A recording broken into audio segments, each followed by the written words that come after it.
मुख्यमंत्री ममता बनर्जी ने एक बार फिर चुनाव आयोग की निष्पक्षता पर गंभीर सवाल खड़े करते हुए केंद्र सरकार और भाजपा पर तीखा हमला बोला है।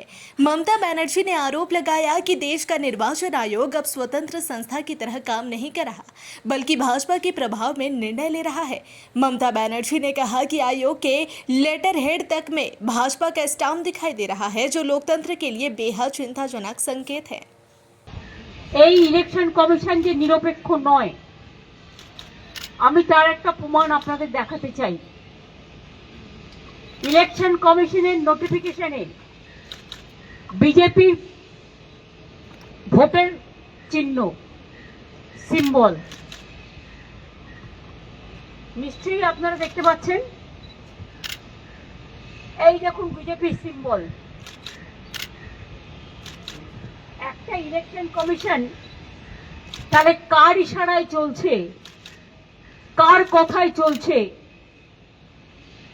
নন্দীগ্রামের বিডিও চলে আসছে ভবানীপুরে, কারণ গদ্দারের নিজের লোক বলে ৭৩ জন রিটার্নিং অফিসারকে কালকে চেঞ্জ করা হয়েছে। এর আগে চিফ সেক্রেটারি থেকে, হোম সেক্রেটারি থেকে, ডিজি থেকে, সিপি থেকে প্রায় ৬০-৭০ জন আইএস আইপিএস কে বাংলায় যারা কাজ করে বাইরে পাঠিয়ে দেওয়া হয়েছে। এবং কখনো কখনো বলে না ঠাকুর ঘরে কে, আমি তো কলা খাইনি। and now the cat is out of the bag। Election কমিশনের নোটিফিকেশনে বিজেপির চিহ্ন। তো ব্যাকডোর থেকে খেলছেন কেন?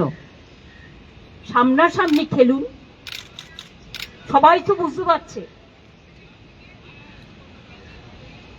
কালকে মধ্যরাত্রে এসআইআর লিস্ট কেন বেরোবে? এখনো পর্যন্ত পাবলিক জানে না। এখনো লিস্ট বুথে টানানো হয়নি, ব্লকে টানানো হয়নি, জেলায় টানানো হয়নি। কালকেও দুজন আত্মহত্যা করেছে, তার আগেও দুজন আত্মহত্যা করেছে, প্রায় ২২০ জন মানুষের মধ্যে মারা গেল। এত ভয়টা কিসের?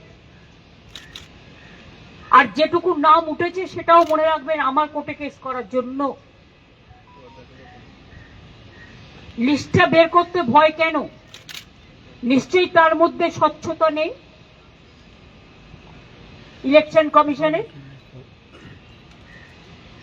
স্বচ্ছতা থাকলে এতদিন লাগে? একটা জাজেরা তো অনেকদিন আগেই করে দিয়েছে। তাহলে আপনারা কেন আরো ৬ দিন টাইম নিলেন, ৭ দিন টাইম নিলেন? আরো কি বাদ দিয়েছেন? একতরফা কি কোনো পলিটিক্যাল পার্টির নাম ঢুকিয়েছেন? সেটা পুরো লিস্ট বেরোলে তবেই বুঝতে পারবো। আমরা দাবি করছি